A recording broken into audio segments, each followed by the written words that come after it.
Dear students, today I have written a few questions which are based on electromagnetic spectrums. If you have learned the diagram and memorized the different approximate range of frequencies or wavelength, then I'm sure that you will be able to answer all the questions. They are very easy. They have been asked in different competitive examinations like NEET and JEE. So let's start without any delay. The first questions. This question was asked in 1922 in JEE Mains. The question is, which is the correct ascending order of the wavelength? ये JEE 2022 में आया हुआ है.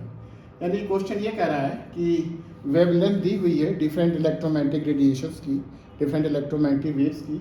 आपको उसको arrange करके बताना है कि असेंडिंग ऑर्डर यानी बढ़ते हुए क्रम में, यानी from ascending order of the wavelength, यानी उसके जो वेवलेंथ है उसके बढ़ते हुए क्रम में लिखना है, यानी छोटे से बड़ी की तरफ जाना है. यानी सबसे कम वेवलेंथ किसकी है और सबसे बड़ी किसकी है. तो चार ऑप्शन दिए हुए हैं. First option is lambda visible light का वेवलेंथ है. दूसरा फिर एक्स रेज का वेवलेंथ है. देन ये गामा रे, बेटा गामा रेज या गामा रेडिएशन दोनों बात एक ही होती है क्योंकि हर जगह गामा रेज ही लिखा जाता है. लैम्डा माइक्रोवेव की वेवलेंथ है. ऐसे ही चार ऑप्शन दिए हुए हैं. बी ऑप्शन है ये गामा का सिंबल है. बेटा ये गामा का मैंने गामा नहीं पूरा लिखा है तो यहाँ पर सिंबल बना दिया है गामा रेज का, यानी गामा रेडिएशन है जो कि इलेक्ट्रोमैग्नेटिक वेव है. तो और ये है एक्स रेज है. उसके बाद फिर wavelength of the visible light, wavelength of the microwave है. तो ठीक है, अब ये क्वेश्चन मैंने क्योंकि डायग्राम इसके एडजेसेंट में डायग्राम ही बना हुआ है तो you can take the help of this. लेकिन आप एग्जामिनेशन में तो ऐसा रहेगा नहीं कि आपको जो है डायग्राम दिया रहेगा उसको देख करके आंसर लिखना, ऐसा नहीं है. तो आपको देखना है, पहला देखना है कि सबसे ज़्यादा जो वेवलेंथ होती है रेडियो वेव की होती है. रेडियो में भी वेव में भी कई होते हैं, long wave, short wave, medium range, amplitude modulation, frequency modulation, extra high, ultra high, very high, तमाम तरह की रेंज होती है. तो in short the radio wave जो भी लिखा है ये है जो माइक्रोवेव के नीचे जो भी है short radio wave, TV and FM radio, AM radio, ये सब जो है क्या है लॉन्ग रेडियो. ये रेडियो वेव्स ही हैं जिनकी फ्रीक्वेंसी बहुत कम होती है लेकिन वेवलेंथ ज़्यादा होती है. तो देखिए बेटा इसमें जो ऑप्शन दिया हुआ है तो आपको अगर ये डायग्राम का हेल्प ले सकते हैं, लेकिन ये हेल्प यहाँ पर सिर्फ क्योंकि क्वेश्चन यहाँ पर सॉल्व करने के लिए है एट दिस टाइम, लेकिन एग्जामिनेशन में आपको क्या करना, याद करके ही जाना है आपको. तो ठीक है, देखिए सबसे जो ज़्यादा वेवलेंथ होती है, सबसे कम वेवलेंथ होती है किसकी, गामा रेज की. गामा रेज की वेवलेंथ सबसे कम है. जितने भी आपके इलेक्ट्रोमैग्नेटिक रेडिएशन फिलहाल नोन है आपको, कॉस्मिक रेज को छोड़ दीजिए, कॉस्मिक वेव जो कि इलेक्ट्रोमैग्नेटिक वेव है, ये इंटरमॉलिक्यूलर स्पेस या और कहीं से आती है, इतनी ज़्यादा एनर्जेटिक होती है कि पूरे एटमॉस्फेयर को पेंट्रेट करते हुए भी ज़मीन पर पहुंच जाती है. ये भी पहुंच सकती है, अर्थ एटमॉस्फेयर में भी पहुंच सकती है ये. तो ठीक है, गामा रेज को, कॉस्मिक रेज को छोड़ दिए. उसके बाद gamma rays, X rays, ultraviolet, visible, infrared, micro and radio wave, इस तरह से है. तो देखिए बेटा सबसे कम जो वेवलेंथ इसमें है ये किसकी होती है, गामा रेज की. तो पहला कोई गामा रेज है, गामा रेज यहाँ पर है, गामा रेज यहाँ पर है. उसके बाद गामा रेज, देखिए गामा रेज, ठीक है. तो गामा रेज की वेवलेंथ सबसे कम है, तो पहला ऑप्शन मिल गया. बाकी सबकी वेवलेंथ जो होती है इससे ज़्यादा ही होती है.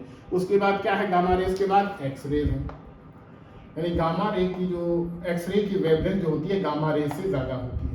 यानी सबसे कम जो वेवलेंथ है ये गामा रेज की है. तो ऑप्शन बी पे ज़रा ध्यान दीजिए. उसके बाद एक्स रे आ गया है. एक्स रे की वेवलेंथ गामा रेज से ज़्यादा होती है. उसके बाद क्या है, अल्ट्रावायलेट है. तो अल्ट्रावायलेट कहीं दिया नहीं है ऑप्शन में. उसके बाद सीधे आ गए हैं विजिबल लाइट पे. तो अल्ट्रावायलेट को भूल जाइए. तो विजिबल लाइट यानी एक्स रे के बाद जो दूसरा इलेक्ट्रोमैग्नेटिक वेव है वो विजिबल लाइट है जिसकी वेवलेंथ एक्स रे से ज़्यादा होती है. और ये माइक्रोवेव है. माइक्रोवेव की वेवलेंथ होती है विजिबल लाइट से भी ज़्यादा होती है. उसके बाद रेडियो वेव तो कहीं दिया नहीं हुआ है. तो मेरे ख्याल से इसमें अगर देखा जाए ये चारों ऑप्शन में ए, बी, सी एंड डी, तो इसमें सबसे जो इसका जो आंसर होगा ये होगा क्या, कि सबसे कम वेवलेंथ है गामा रेज की. उसके बाद जो है एक्स रेज की, उसके बाद विजिबल लाइट की, देन माइक्रो. ऑप्शन बी इसका सबसे करेक्ट आंसर है.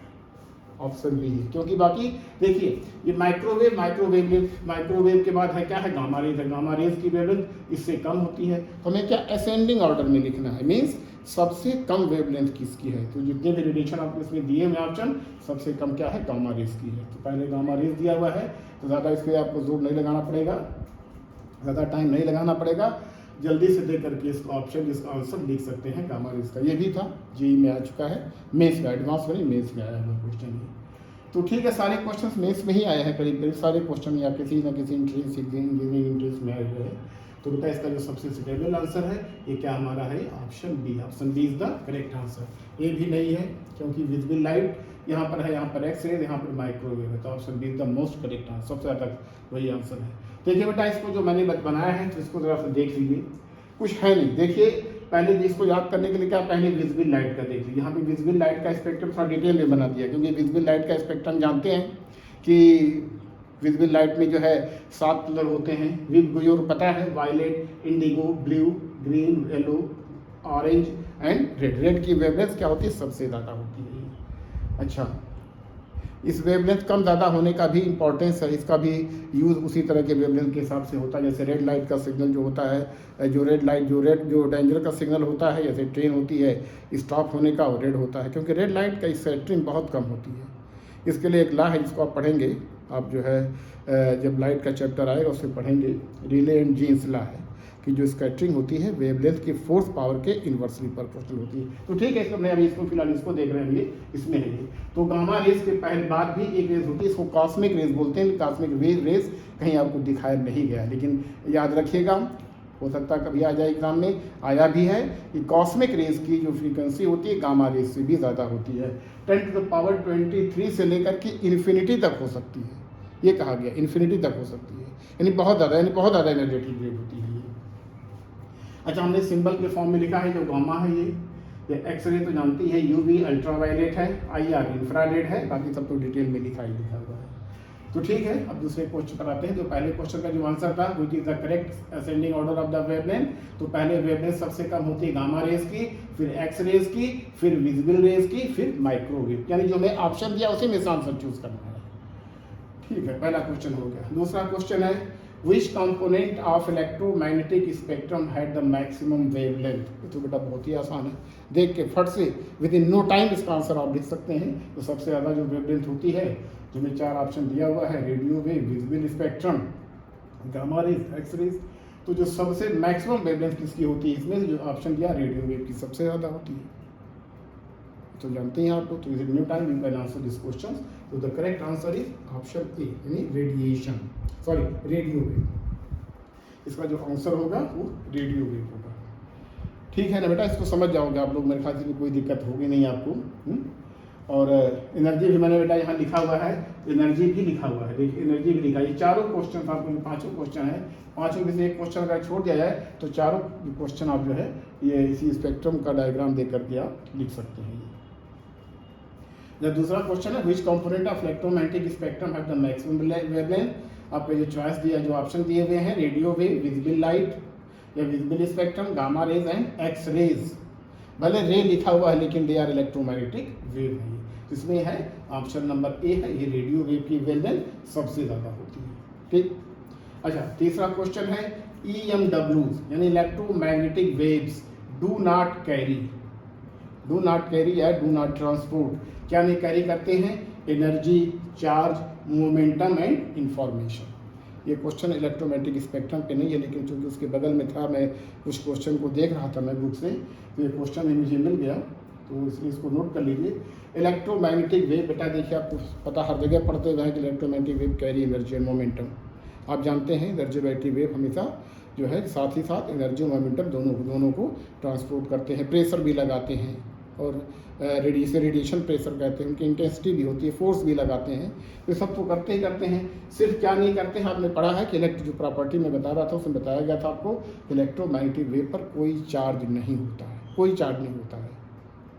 तो दे आर चार्जलेस, यानी कोई भी है कोई चार्ज को नहीं कैरी कर सकते हैं। ये एनर्जी को भी कैरी करते हैं तो जानते ही हैं, चार्ज को नहीं कैरी कर सकते हैं, मोमेंटम तो कैरी करते ही करते हैं। और इन्फॉर्मेशन जानते हैं बेटा, आपके मोबाइल पे आती है, टीवी रेडियो जो भी होता है, फैक्स होता है, सब जगह जो इन्फॉर्मेशन आपको एक जगह से दूसरी जगह तक आती है, जो सेंडिंग एंड होता है रिसीविंग एंड तक आती है, बीच में इलेक्ट्रोमैग्नेटिक वेव के थ्रू ही आती है। कोई भी आपका मोबाइल पे मैसेज आता है, इन्फॉर्मेशन करते हैं, कम्युनिकेशन करते हैं, बात करते हैं, चाहे टीवी हो, रेडियो, मोबाइल हो और कहीं भी कोई कम्युनिकेशन डिवाइस हो, सब में इलेक्ट्रोमैग्नेटिक वेव ही होती है। सिर्फ इलेक्ट्रोमैग्नेटिक वेव अपने साथ चार्ज नहीं कैरी करती है, क्योंकि इलेक्ट्रोमैग्नेटिक पे कोई चार्ज नहीं करता है। और यही वजह है कि they do not deflect in electric field और मैग्नेटिक फील्ड में डिफ्लेक्ट नहीं होती है, उस पर कोई चार्ज ही नहीं होता है। तो ठीक है, ये भी हो गया, बहुत आसान क्वेश्चन था। तो electromagnetic wave don't carry, energy भी कैरी करते हैं, चार्ज भी कैरी करते हैं, मोमेंटम भी कैरी करते हैं, एनर्जी कैरी करते हैं, मोमेंटम भी कैरी करते हैं, इंफॉर्मेशन भी कैरी करते हैं, लेकिन चार्ज नहीं कैरी करते। तो ऑप्शन बी होगा, इसका option B is the correct answer. Electromagnetic wave charge को नहीं ले जा सकते हैं। हालांकि जो इलेक्ट्रोमैग्नेटिक वेव प्रोड्यूस होती है, इसका जो मेन जो सोर्स है वो क्या है, ऑसिलेटिंग या एक्सेलरेटिंग चार्ज पार्टिकल ही है।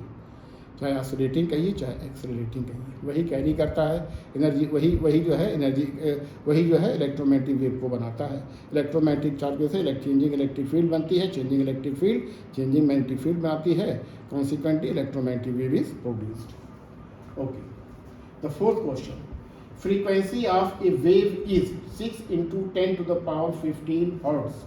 यानी जो एक कोई है, एक वेव है, इलेक्ट्रोमैग्नेटिक वेव मीन्स यहाँ पर इलेक्ट्रोमैग्नेटिक वेव है, इसकी फ्रीक्वेंसी 6 × 10⁻15 हर्ट्ज है। द वेव इज, तो बताना वेव किस तरह की है, वो रेडियो वेव है, माइक्रोवेव है, एक्स रे है या नन ऑफ द अबव है। बताइए कौन सा इसमें है। इसको देखिए थोड़ा सा, frequency of A wave is, इसकी जो फ्रीक्वेंसी दी हुई है 6 × 10⁻15 हर्ट्ज है। तो द वेव इज क्या है बताना आपको, रेडियो वेव है, माइक्रोवेव है, एक्स रे है या नन ऑफ द अबव। इसको बताइए जरा सा, थोड़ा देखिए, मैं इसको मिटा के थोड़ा देख रहा हूँ, इस क्वेश्चन को मिटा दे रहा हूँ क्योंकि ये हो गया बहुत ईजी था, इसको मिटा रहा हूँ।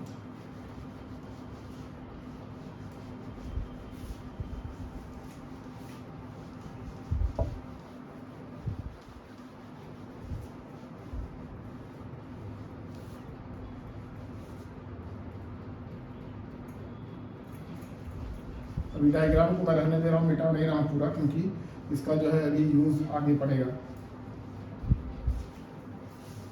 देखिए बेटा, जो किसी भी electromagnetic frequency of electromagnetic wave की जो फ्रीक्वेंसी दी हुई है, फ्रीक्वेंसी जो दी हुई है, इसको न्यू मान लीजिए या इसको एफ मान लीजिए, ये है 6 × 10⁻15 हर्ट्ज। ये हर्ट्ज है। तो किस तरह का इलेक्ट्रोमैग्नेटिक वेव रेडिएशन जितनी फ्रीक्वेंसी, जिसकी फ्रीक्वेंसी इतनी होती है बेटा। देखिए बेटा, जो डायग्राम बना हुआ है ये सिर्फ एक रफ स्केच है। किसी बुक में हॉरिजॉन्टल बना है, किसी में वर्टिकल बना है, किसी में एक चार्ट के फॉर्म में बना दिया गया है, तो कोई फर्क नहीं पड़ता। तो इसको देखिए, अब इसमें देखिए बेटा, जो गामा रेज है, एक्स रेज है उसकी फ्रीक्वेंसी ओवरलैप करती है अल्ट्रावायलेट और एक्स गामा रेज दोनों में करती है। तो देखिए इसमें ये जो 6 × 10⁻15 क्या गामा रेज में आता है। गामा रेज की फ्रीक्वेंसी 10⁻18 के बाद से शुरू होती है, 10⁻19 से शुरू होती है।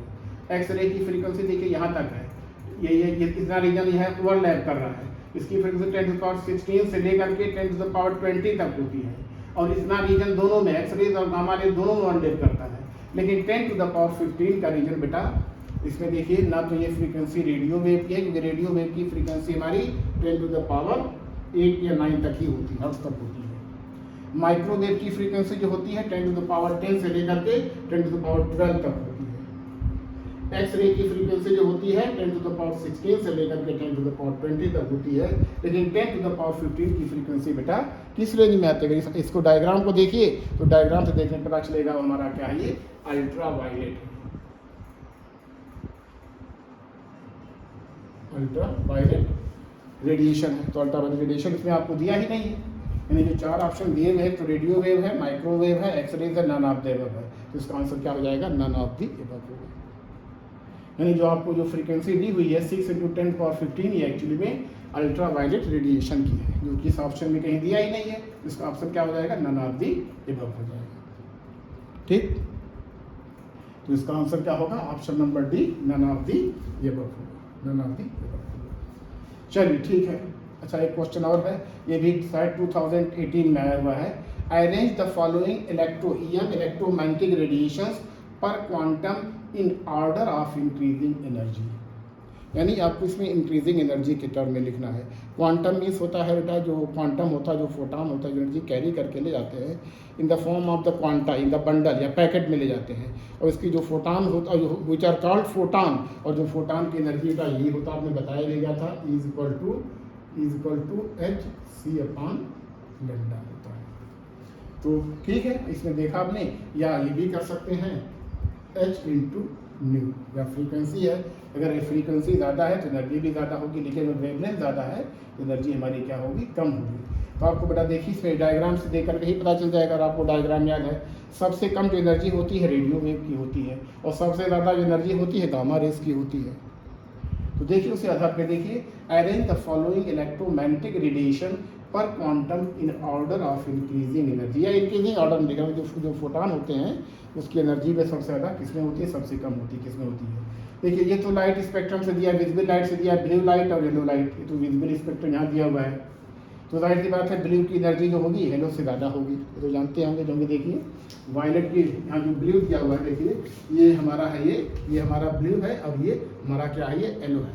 तो जो ब्लू की एनर्जी होगी, ब्लू लाइट की एनर्जी होगी, वो येलो से ज़्यादा होगी, यानी ए की एनर्जी जो है बी से ज़्यादा होगी। उसके बाद एक्स रेज है, और क्या है, रेडियो वेव है, रेडियो वेव की सबसे कम होती है। तो सबसे कम एनर्जी किसकी होगी, रेडियो वेव की, यानी पहले आपका आंसर क्या होगा, डी वाला। इसमें डी है तो देखिए इसमें ए बी सी डी, इसमें ए बी डी सी है, इसमें डी बी ए सी है, इसमें सी ए बी डी है, इसमें बी ए डी सी है। तो ए बी सी डी मतलब ये जो लिखा हुआ है, आपको जो लिखा हुआ है ना, ए जो लिखा हुआ ब्लू लाइट, बी है येलो लाइट, सी एक्स रे, डी क्या है, radio active, sorry radio wave लिखा हुआ है। तो सबसे कम एनर्जी इसमें किसकी है, रेडियो वेव की, यानी डी की। तो डी कहाँ सबसे पहले लिखा हुआ है, ये देखिए इसमें डी सबसे पहले ऑप्शन बी में लिखा हुआ है, इसको आ जाइए देखिए। और देखिए रेडियो वेव के बाद सबसे ज़्यादा एनर्जी किसकी होगी, रेडियो वेव के बाद, रेडियो वेव के बाद सबसे ज़्यादा एनर्जी जो होगी ये है yellow, blue and X-ray. X-ray जो इसमें जो चॉइस एक्सरे की सबसे ज़्यादा हो जाएगी, ये सब जो ऑप्शन दिया हुआ है। तो इसके बाद रेडियो वेव के बाद सबसे ज़्यादा होगी एनर्जी येलो लाइट की होगी, यानी बी, डी बी, ठीक है। उसके बाद ज़्यादा एनर्जी किसकी होगी, ब्लू लाइट की होगी। उसके बाद क्या फिर किसकी होगी, एक्स रेज की होगी, यानी इसके लिए सबसे ज़्यादा सुटेबल सबसे जो आंसर इसका है ये होगा डी बी ए सी, यानी out of the given choice the radio wave have the least energy and the energy of yellow light is more than the radio energy, radio of blue light is more than the yellow light, and the energy of the x-ray is more than the all the options। तो इसके लिए क्या होगा, option number B. तो बेटा इस तरह के क्वेश्चन है जो कि इसी तरह के क्वेश्चन आते हैं आपकी, चाहे बोर्ड में भी इसी तरह के आते हैं, कॉम्पिटिटिव एग्जाम में भी आते हैं। अच्छा, एक तरह से एक और भी आता है, एक और भी देखा मैंने, जो देखा उसमें बहुत तरह उसी तरह से आया, इलेक्ट्रोमैग्नेटिक रेडिएशन पे आता है। अब आता लेकिन आता ज़रूर क्वेश्चन है, एक क्वेश्चन दे देता है, उसमें क्या देता है कि जो है इलेक्ट्रोमैग्नेटिक वेव का नाम दे देता है, दूसरा कॉलम देता है कि वो किस सोर्स ऑफ, उनका सोर्स क्या है, प्रोडक्शन का सोर्स का, दोनों को मैच करना होता है। और एक और उसी में दिया हुआ है, एक तरह क्वेश्चन है, रेडिएशन का नाम दिया है, इलेक्ट्रोमैग्नेटिक वेव या रेडिएशन का नाम दिया गया है, उसके बाद दे दिया उसका यूज़ का दे दिया है, उसको मैच करना रहता है। बस इसी तरह क्वेश्चन बेटा आते हैं, और बाकी अभी किसी तरह क्वेश्चन नहीं आते। तो अगर ये इलेक्ट्रोमैग्नेटिक वेव अगर पढ़ लें, अभी इसका हमें सोर्स के बारे में कुछ तो बताया गया था। बेसिक सोर्स तो इलेक्ट्रोमैग्नेटिक चार्ज ही है, सॉरी बेसिक सोर्स जो है ऑसिलेटिंग या एक्सीलेटिंग चार्ज ही है। जैसे गामा रेज होता है, गामा रेज का जो सोर्स, मेन सोर्स है क्या है, न्यूक्लियर डीके होता है, जब भी अल्फा बीटा गामा निकलते हैं। अब अल्फा ये जानते ही हैं, जो रेडियो वेव होती है वो क्या होती है, एलसी सर्किट से प्रोड्यूस होती है। और विजिबल लाइट होती है, सन से आती है, या भी आती है, जो भी ल्यूमिनस बॉडी होती है उससे आती है। माइक्रोवेव वोमेन का नाम सुना होगा। माइक्रोवेव के लिए एक डिवाइस होता है, क्लेस्ट्रॉन होता है, मैग्नेट्रॉन होता है, या गन डायोड होता है, उससे वेव निकल करके सोर्स उसका ये होता है। ऐसे ही होता है एक्सरे, बेटा जानते ही हैं एक्सरे का जो सोर्स होता है, जब कोई भी इलेक्ट्रॉन जो है किसी हाई टारगेट से टकराता है, हाई एटॉमिक वेट टारगेट टकराता है तो उससे एक्सरे प्रोड्यूस होती है, उसका सोर्स हो गया। उसके बाद यूज़ भी सबका करीब करीब कुछ एक दो तो जानते होंगे। इसी तरह क्वेश्चन आते हैं, तो अगर ज़रा सा आधा घंटा भी इसको सीरियसली स्टडी कर लेंगे तो मैं श्योर हूँ कि आप इस टॉपिक में जो भी क्वेश्चन आएगा उसको बहुत ही आसानी से सॉल्व कर लेंगे। तो ठीक है, आज कुछ क्वेश्चन थे जो बहुत ईजी थे, ये सब डिफरेंट कॉम्पिटिटिव एग्जाम्स के क्वेश्चन थे। ये डायग्राम चूंकि बना था उसके साथ मैंने क्वेश्चन लिखा था इसलिए आसानी हो गई आपको, लेकिन डायग्राम आपके एग्जाम में तो बनाने रहेगा, आपको याद रखना पड़ेगा अपने माइंड में। तो ठीक है, आज के लिए इतना रहने दीजिए, पढ़ते रहिए। कल मैं फिर जो है कुछ और क्वेश्चन लेकर आऊँगा, उसकी प्रॉपर्टी क्या क्या है, प्रोडक्शन क्या है, उसको भी एक टॉपिक बना दूँ। उसके बाद आपका इलेक्ट्रोमैग्नेटिक वेव खत्म हो जाएगा। फिर हम कुछ अच्छे क्वेश्चन करेंगे, बोर्ड के लेवल के भी होंगे, जेई के भी होंगे, नीट के भी होंगे, एडवांस और मेंस दोनों तरह के क्वेश्चन होंगे। तो ठीक है, आज के लिए रहने दीजिए। थैंक यू वेरी मच, आप पढ़ते रहिए।